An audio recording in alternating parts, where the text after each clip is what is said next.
Why does a person every night when they lay their head on the pillow feel the need to ask themselves, will this wealth make you grow, or will your balance be broken? If they are frightened by the dark tendencies they carry within, what is this whisper actually a sign of? This internal reckoning was one of the invisible cornerstones of the giant commercial structure that John D. Rockefeller built. When the sign Clark and Rockefeller rose above the warehouse at number 32 on River Street, the business circles in Cleveland welcomed the new partnership with satisfaction. The Cleveland Leader newspaper described them as experienced, reliable, and punctual businessmen, recommending their establishment to readers with a positive reference. During the first partnership period, success seemed to be spread effortlessly before Rockefeller. Everything gave the impression of moving quickly and smoothly. However, it is precisely here that one must remain alert, because this seemingly flawless picture was not the entirety of the truth. On the contrary, it was nothing more than an image producing a misleadingly comfortable feeling. Taking advantage of the intense activity in meat, grain, and various food products circulating on the Great Lakes line, Clark and Rockefeller quickly bought and sold wagon loads of goods, adapting to the market. In an ambitious announcement published by the company, it was declared that they were open to trade in many products, including grain, fish, water, lime, plaster, coarse and fine sunflower seed, and dairy salt. This firm, still at the beginning of its journey, had faced so many risks that it would later cast a romantic air over those days. Only 2 months after starting work, they came face to face with a severe frost disaster that heavily damaged crops across the Midwest. A contract made for a large batch of beans did not result as expected. The delivered load was largely spoiled, mixed with dirt and waste. Rockefeller would later describe this period as follows. When there was no work left to do in the office, my partner and I would go down to the warehouse and sort those beans one by one. This misfortune did not shake the company's general trajectory. At year's end, the firm reported a net profit of $4,400. This figure was nearly 3 times the income John had earned in his final year at Hewitt and Tuttle. Despite this, to close the gap opened by the bean affair, John was forced, reluctantly, to knock on Big Bill's door once again. There is an important point here. Those who wished to survive in commodity trading were required to provide generous financing to customers. Indeed, in Clark and Rockefeller's announcements, it was specifically emphasized that they were prepared to give liberal advances for product consignments. Bill, meanwhile, often structured his relationship with his son through ruthless money games, then defended this harsh attitude with a supposedly educational justification. He even tried to present acts that could be considered betrayal as an instructive method. He had boasted to a neighbor in Strongsville, "I'm trading with the boys. I beat 'em all. I'm the winner every time. I want to make them sharper." John had by now accepted the strange and harsh nature of these transactions he conducted with his father. He had even begun in his memoirs to exalt Bill's lending games as experiences that had gained him priceless lessons. "My father owes me a great debt, because he trained me to think practically. He was constantly involved with different affairs, would tell me about them, explain why they were important. I learned the fundamental rules and methods of trade from him," he had written. Still, there was a truth John was aware of. His father's style of banking followed a dark pattern shaped by Scrooge-like harshness and ruthlessness that bore no remote resemblance to friendship. "Our financial relations always made me uneasy." To a certain extent, looking back today, those moments were not as amusing as they appeared. Rockefeller was venting a mild anger. The loan Bill offered, at 10% interest, was not the well-intentioned offer it appeared to be, because he was known for his habit of demanding back the credits he gave at the most inopportune moments. John Dee states this explicitly in his memoirs. He was inclined to come at the moment I most needed money and say, "Son, I've realized I need that money back." And I every time would respond, "Of course, you shall have it immediately." However, I knew that he was actually testing me.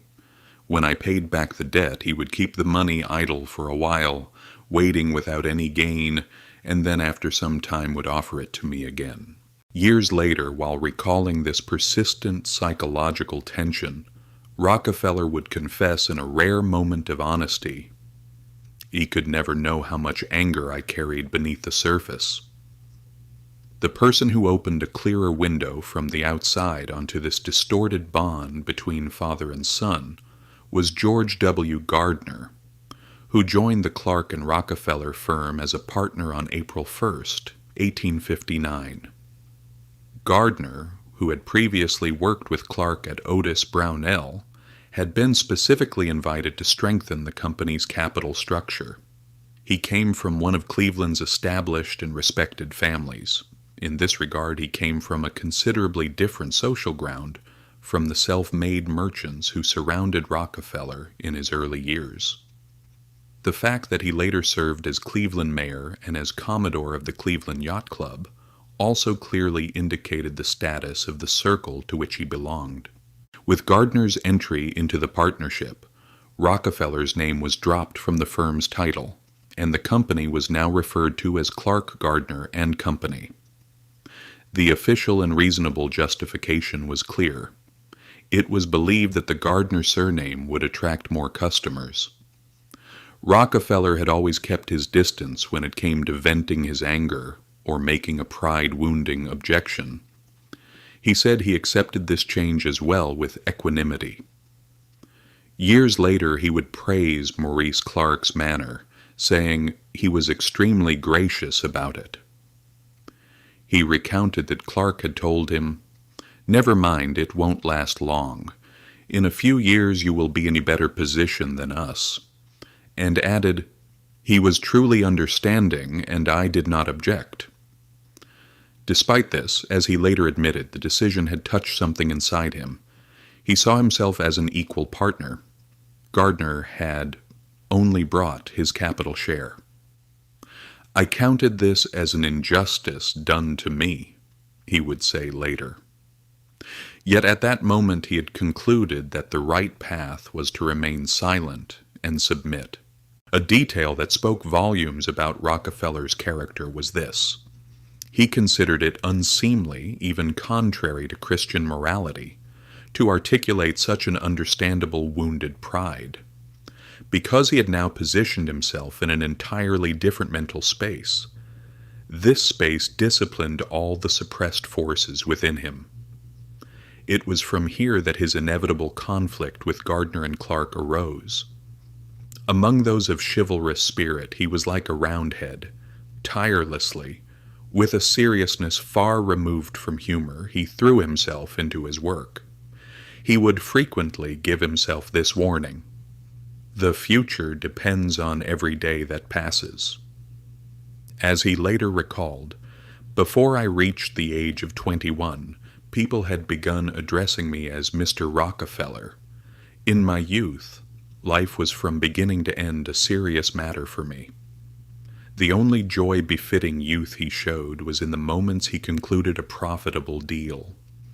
He viewed himself almost as an established guardian of morality, and nurtured an inward contempt for Clark and Gardner's relaxed manners and careless states of mind.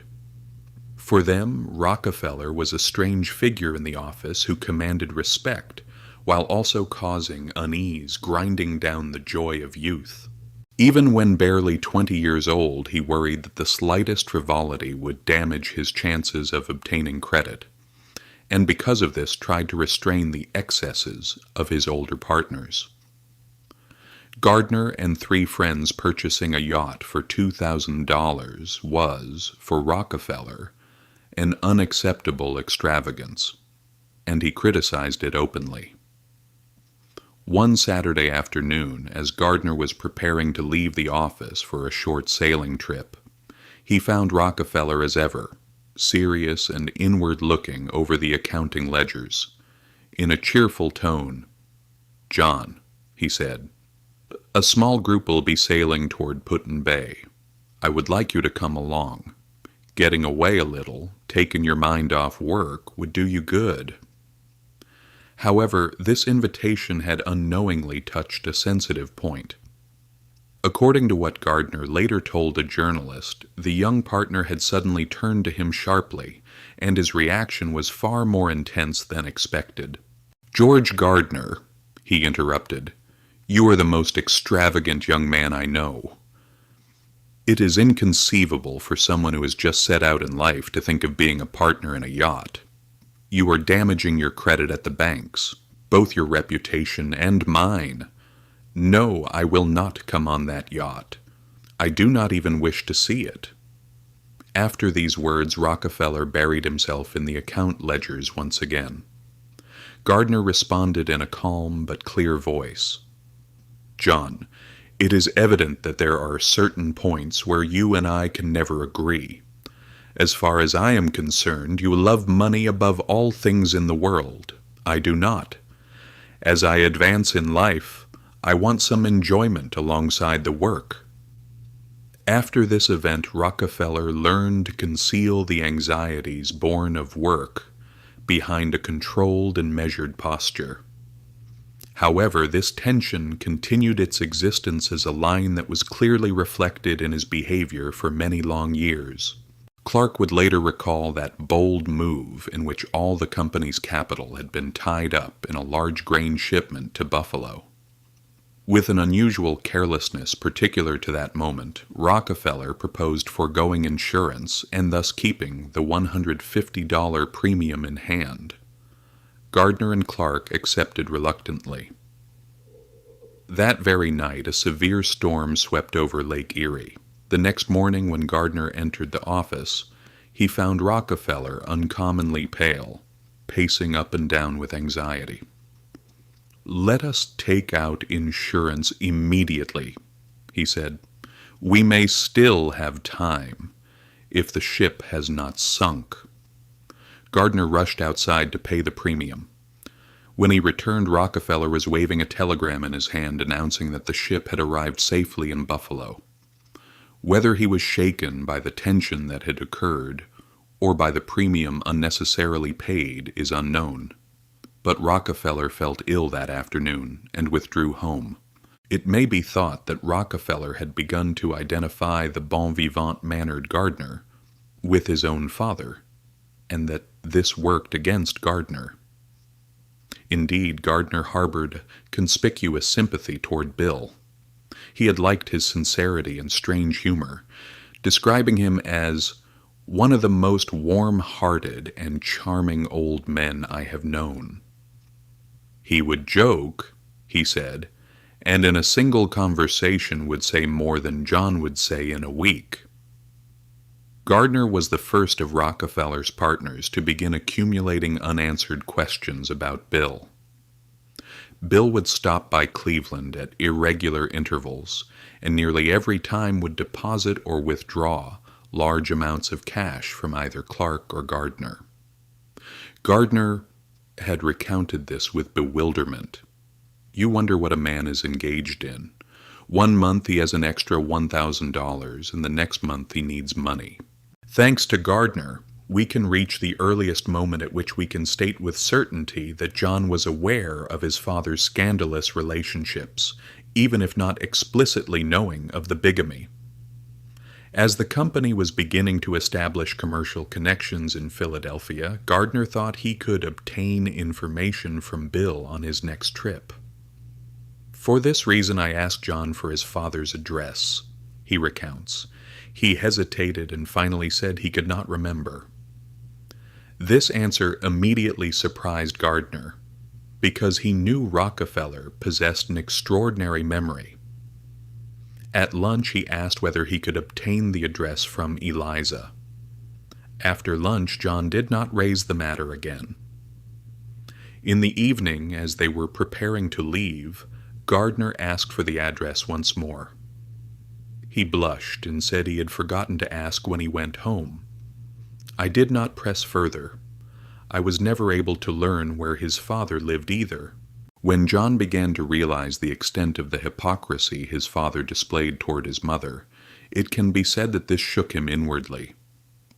His reaction to it was familiar from childhood, to suppress his emotions and consciously avoid the subject. For Rockefeller, his father was already a heading considered taboo at the highest level. This attitude was also an early rehearsal of the endless secrecy that would later permeate every corner of Standard Oil. The point to be noted is this. This secrecy created around him something like an invisible force field. Photographs of Rockefeller from the Clark Gardner period reflect a tall young man carrying a powerful aura, with alert, piercing eyes. His tightly clenched lips revealed a stern determination and a self-protective disposition.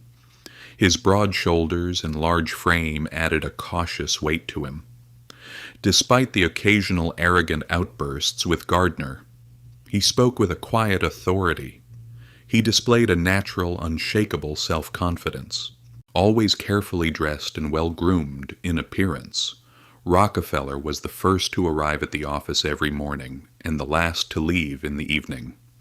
In the natural division of work, while Clark managed buying and selling operations, Rockefeller was at the ledgers. What led him to success was not only his innate intelligence, but equally his tireless, disciplined work habits. With the almost greedy precision of a careful auditor, he took pleasure in catching errors and exposing even the smallest mistake.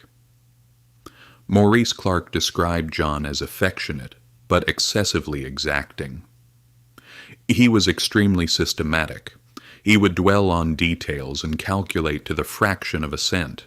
If someone owed us a cent, he would demand it. If we owed a customer a cent, he would wait for the customer to receive that money. This portrait, though at times producing an unsettling impression, clearly reflects the rigid but pure honesty of Rockefeller during this phase of his career. From the very beginning, Rockefeller had to struggle against his internal enemies, symbolized by pride and greed. When a loan request from a bank was turned down, it is recounted that he withdrew in anger, whispering these words, "One day I will be the richest man in the world." Throughout the week, he constantly monitored himself with the advice Eliza had planted in his mind. Words such as "pride goeth before a fall" were warnings for him. As his wealth grew, this spiritual self-questioning intensified further. At nights when he laid his head on the pillow, he would address himself from within. Do not think yourself a great merchant just because you are still at the beginning of the road. Be careful, or you will lose control. Advance calmly. Will you allow this money to inflate you? Keep your eyes open. Do not lose your balance. If Rockefeller had not been afraid of the potential within himself to be swept away by his own excesses, he would not have needed such a harsh and relentless internal reckoning. In his own words, "I believe these inner conversations had a great effect on my life. I feared that prosperity could not carry me, and I tried to learn not to inflate myself with empty dreams." It is not difficult to think that Rockefeller's advising, self-monitoring manner drew largely from church tradition, because it was here that he first sharpened his language and discipline with these nightly sermons he gave himself. He was now creating a certain field of vibration around himself. His near-perfect Christian lifestyle provided no small advantage in his advancement in the business world. It particularly inspired confidence among the older and respected segment of the town. In the first year of his partnership with Clark, he hired someone to tend to the ledgers while he himself took to the roads to establish business connections. and set out on wide-ranging travels across Ohio and Indiana. Contrary to expectations, Rockefeller possessed an extremely calm and persuasive sales style.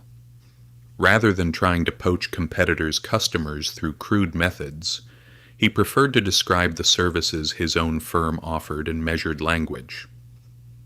I would enter an office, extend my card, and tell the person before me that I assumed their existing business relationships were satisfactory, and that I had no intention of interfering with them. However, I would express that I had an offer in which I believed and thought would be to their benefit, that I did not expect an immediate decision, only that they think it over, and that we could take up this matter again later. Through this approach, requests to manage commodity trading began increasing at a pace he could hardly keep up with. I noticed that older businessmen began placing trust in me in a short time, he would recount. After spending a few weeks in the countryside and returning home, consignments had arrived one after another. Our business had grown and an entirely different world had opened up before me. Rockefeller was skillful in human relations. He was quite distant from the cold and cantankerous legend that would later form around him.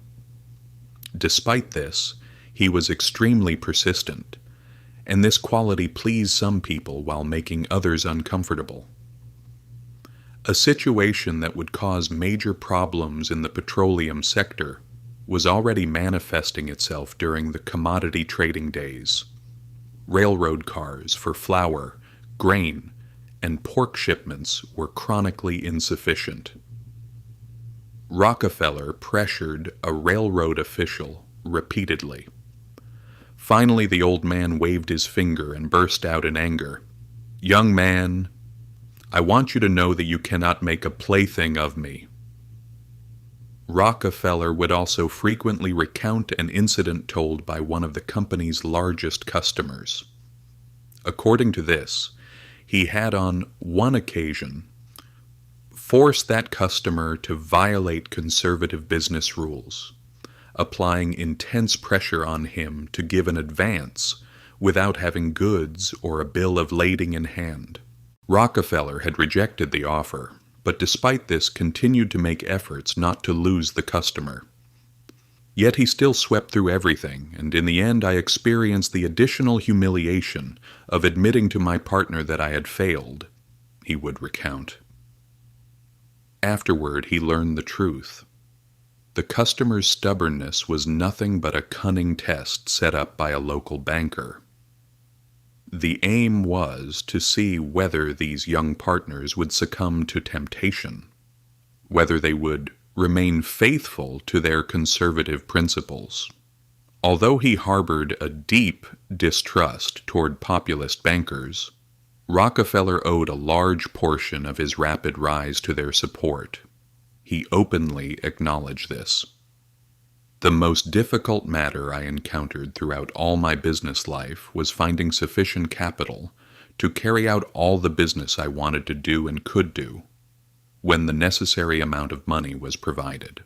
At that time, the banking system was both fragile and scattered. Many banks on Main Street were barely staying afloat with insufficient capital, and inspiring so little confidence that Rockefeller's firm preferred to always keep reserve cash in its safe. Rockefeller obtained his first credit from outside the family from a gentle and benevolent older banker, Truman P. Handy, who agreed to accept warehouse receipts as collateral. When he got this $2,000 credit in hand, John nearly felt himself floating as he walked on the pavement. "Just think," he had said to himself, "a bank is entrusting $2,000 to me." In that moment, he truly felt himself to be someone of consequence in society. Handy obtained a promise from Rockefeller that he would never speculate with this money. In all probability, the young man had also gained, through this, the first of many influential names who would guide him in Cleveland's financial circles. In addition to being a bank president, the meticulous Handy was also a Sunday school superintendent and had gathered information about the young man's character and habits from Isaac Hewitt. As Rockefeller quickly realized, his credit standing was based on reports about his impeccable character, just as in the lessons he liked to tell Gardner. His solid position at the Erie Street Baptist Mission Church also provided him with a warm reception at banks. For this reason, Rockefeller's first credit clearly shows how closely Christianity and capitalism were intertwined in the early period of his career. Rockefeller, who in later years would famously keep his distance from borrowing, displayed an extraordinary skill in accessing capital when he needed it. In Clark's words, John was the biggest borrower you ever saw.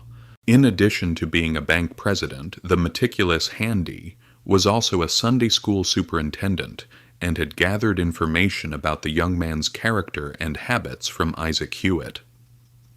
As Rockefeller quickly realized, his credit standing was based on reports about his impeccable character, just as in the lessons he liked to tell Gardner. His solid position at the Erie Street Baptist Mission Church also provided him with a warm reception at banks. For this reason, Rockefeller's first credit clearly shows how closely Christianity and capitalism were intertwined in the early period of his career. Rockefeller, who in later years would famously keep his distance from borrowing, displayed an extraordinary skill in accessing capital when he needed it. In Clark's words, John was the biggest borrower you ever saw. For Rockefeller, the Civil War above all meant a great opportunity to accumulate wealth. Despite this, he harbored a strong sympathy toward the Union cause and ardently advocated for the abolition of slavery. In a high school liberty essay he penned in 1854, he had harshly attacked cruel masters who worked their slaves under the scorching sun of the South. Under these conditions, how can America call itself free? He asked. In his youth, he had also donated to a few charitable organizations supporting black people. The anti-slavery stance he adopted during that period was in alignment with the general sentiment in Cleveland. The city was home to many displaced New Englanders and stood out as a center where anti-slavery sensibility was strong. Thanks to its favorable political environment and its being a large port city on Lake Erie, Cleveland was one of the important stops of the Underground Railroad that transported escaped slaves to freedom in Canada. Often these people were secretly put aboard ships only a few streets away from Rockefeller's office. When slave catchers descended on the city, anti-slavery supporters would run to the stone church on Public Square and ring the bells to warn the public. In 1860, Rockefeller cast his first presidential vote in favor of Abraham Lincoln, and just before the war he attended meetings that loudly and forcefully condemned slavery. Anti-slavery fervor was particularly strong among evangelical Christians who saw slavery and Catholicism as two separate tyrannies. Northern Baptist congregations also sincerely welcomed black preachers and speakers who championed this cause, opening their pulpits to them. So then, why did Rockefeller not translate into action these sympathies he felt so strongly when Lincoln, following the fall of Fort Sumter in April 1861, called for 75,000 volunteers? Why did he turn a deaf ear that spring to the torchlit marches in Cleveland streets and the recruitment calls at street corners? Rockefeller had answered this question years later as follows. I wanted to do my part, to join the army, but this was not practical. We had a newly established business, and if I left, everything would stop, especially with so many people depending on it. This last remark gently revealed the fundamental reason behind his not going to war. His father's abandonment of the family and the responsibility falling largely on his shoulders. The Union administration granted no professional exemptions in conscription. However, a man was exempted if he was the sole breadwinner for brothers, children, or parents. Although only 21 years old when the war broke out, John D. was effectively in the position of a middle-aged father carrying the responsibility of a family of 6. Like wealthy young men such as J.P. Morgan, Grover Cleveland, and Theodore Roosevelt, Sr. Rockefeller too paid $300 to retain a substitute and additionally equipped a small unit. One morning, Levi Schofield, a captain in the Union Army and a friend of Rockefeller's, brought 30 raw recruits to the office on River Street. All were accepted without hesitation, for Rockefeller opened the safe and gave each of them a $10 banknote. One of the young men said with admiration, "My God, but he must be very wealthy." And another immediately added, "Yes, they say he's rich. He's supposed to have at least $10,000. At that moment, Rockefeller's legend of wealth had for the first time ignited the imagination of others. Alan Nevins argues that claims Rockefeller financed 20 to 30 soldiers are exaggerated. He emphasizes that the total amount set aside in his ledgers for war purposes was only $138.09. In contrast, historian Grace Goulder, who examined Rockefeller's Cleveland years, notes that by 1864 he was channeling approximately $300 a year to substitute soldiers and their families, in addition to his general donations to wartime relief organizations. Since Rockefeller's commodity trading depended on market knowledge and rapidly arriving telegrams from all corners of the country, his office had quickly transformed into a meeting point where the most current frontline news was shared. He and Morris Clark hung 2 large, detailed maps on the walls and followed the course of the war closely and attentively.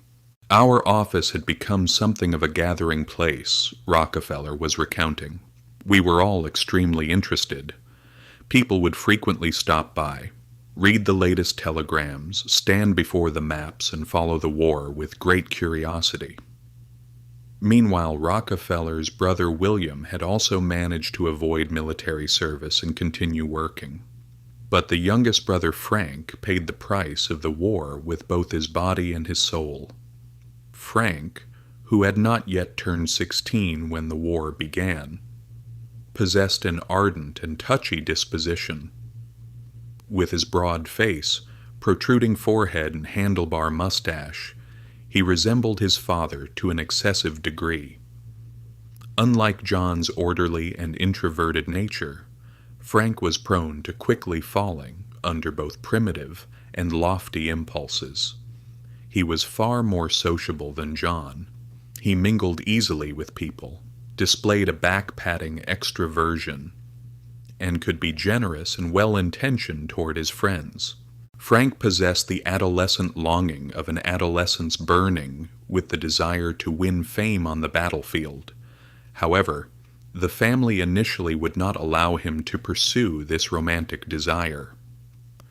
George Gardner, who always maintained a skeptical attitude toward John, asserts that John coldly refused the $75 Frank wanted in order to join the Union Army.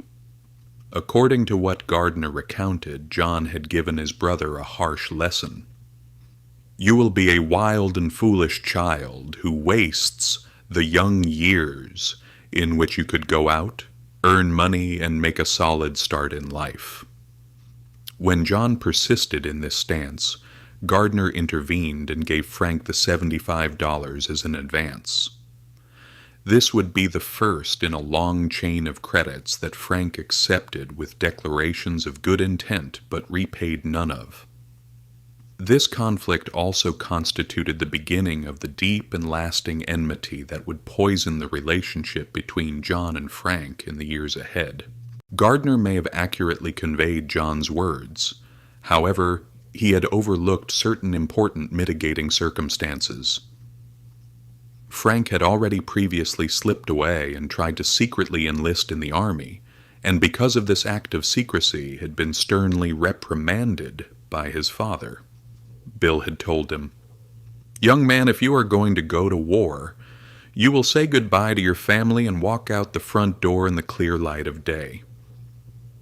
Speaking in such a high-pitched tone about secrecy and family responsibility required a certain brazenness from Bill. Another factor that influenced John was that Frank had already been turned away on the grounds that he was not of age. In order to enlist, he would have to resort to deception. For this reason, to help his memory, he wrote 18 in lime on the soles of his boots. When the recruiting sergeant at the enlistment point asked his age, he responded self-assuredly, "I am above 18, sir." Over time, John stepped back and covered his brother's clothing, rifle, and all necessary equipment throughout his 3 years of military service. Frank, serving as a private in the 7th Ohio Volunteer Infantry, was wounded twice during the war at Chancellorsville and Cedar Mountain. These experiences did not further improve his already strained relationship with John. The situation must have seemed extremely unjust to Frank. While his older brother was growing his fortune at home, he himself was marching across bloody battlefields. Frank believed he was always paying a heavy price for the sake of heroism, while John was rewarded for glorifying himself. Feeling ineffectual, self-pitying, and cursed by misfortune, Frank was watching with deep envy his extraordinary older brother, who appeared successful in every endeavor, who throughout his business life seemed to advance with a cold and inevitable efficiency. The Civil War greatly accelerated the economic transformation of the North and prepared the ground for the industrial power that would emerge after the war. Manufacturing capacity expanded considerably. Railroads and telegraph lines spread. The infrastructure of coal mines and iron factories grew. The economy mechanized rapidly to meet the unprecedentedly rising need for materials. Sewing machines produced uniforms for soldiers, while harvesters gathered the grain that would feed armies. Since both sides needed to rapidly move large units from one front to another, the modernization and expansion of the railroad network became necessary. To encourage these developments, the federal government began offering land grants. As a result, a dozen railroad companies came to possess a staggering total of 158 million acres of land. This hasty expansion played a decisive role in Rockefeller's career. The rapid proliferation of railroads allowed him to use them against one another and secure significant discounts. The psychological effect of the war was no less deep than its economic consequences. Opportunities for commercial gain on an unprecedented scale emerged. Large profits derived from government contracts fed an intoxication with money that persisted even after the conflicts had ended. The Civil War not only created new fortunes, but also cultivated in countless people an insatiable desire for wealth. As farmers' sons dressed in uniforms became acquainted with city life, the tempting glances cast at luxury goods and urban elegance rapidly advanced consumer culture. Even many men who did not join the army left their farms and small towns during the war years, heading toward population centers where munitions facilities were rapidly expanding. The war also increased Cleveland's strategic value for a simple but decisive logistical reason. When the conflict between North and South cut the main freight lines on the Mississippi River, east-west transportation intensified over the rivers and Great Lakes. Although Rockefeller and his partners had not been able to obtain directly profitable government contracts, they benefited considerably from the extraordinary rise in commodity prices and the general commercial revival. They conducted a large portion of their business on a commission basis, buying and selling numerous food products and agricultural implements. By 1862, their annual profits had reached $17,000, nearly 4 times what they had earned in a single pre-war year. One advertisement from 1863 listed in detail the abundance of products accumulating in now overflowing warehouses: 1,300 barrels of salt, 500 bushels of clover seed, 800 bushels of timothy seed, and 200 barrels of pork. By the end of 1862, Rockefeller had eliminated George Gardner, an element that had long been making him uncomfortable, from the firm. He then tried to erase all traces of Gardner from both his spoken and written narratives, burying him in what amounted to a permanent silence. On December 1st, 1862, the Cleveland Herald published the following announcement.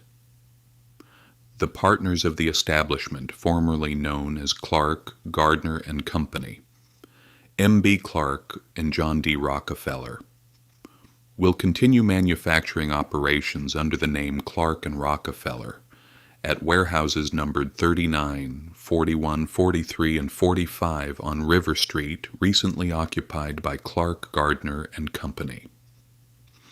The firm's growth to span 4 separate buildings along River Street was a clear indication of the quiet but staggering success achieved. Still in his 20s, the Civil War had already carried Rockefeller to a prosperous position and had provided him with the capital that would enable him to turn toward a new sector rapidly taking root at that time in the northwestern corner of Pennsylvania. Even all the notable earnings he had obtained during the war years would, when compared to the profits that would come from the flow gushing from the wells around Titusville and referred to as black gold, ultimately remain nothing more than small pieces of pocket change.